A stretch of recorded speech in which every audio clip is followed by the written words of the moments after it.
In Surah Yusuf, the brother is referring to what Allah subhanahu wa ta'ala mentioned about the clothes of Yusuf alayhi salam when it's thrown into the face of his father, and Allah subhanahu wa ta'ala gave him the eyesight as a result of that. That's something that Yusuf alayhi salam, he gave his brothers that for them to put it on the face of Yaqub alayhi salam, and Allah subhanahu wa ta'ala gave him his eyesight as a result of that. And is there an evidence or a justification for people to do the same thing or to seek blessings from the clothing of the righteous ones, from the clothing of those who are righteous, because this is something mentioned in the Quran?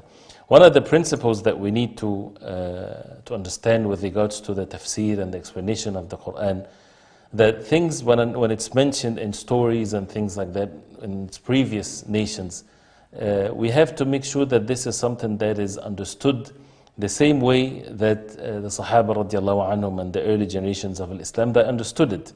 This is how we understand the words of Allah subhanahu wa ta'ala, and not to make up our own explanations and our own conclusions when it comes to these matters, of course.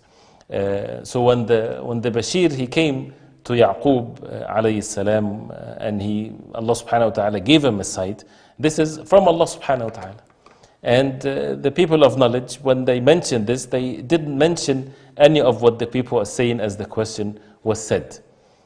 So therefore, seeking blessings from people is by their dua, not by their clothing and things like this. And the Sahaba radiallahu anhum never done that with the companions towards one another. They never done that to Abu Bakr radiallahu anhu. The Prophet ﷺ was different.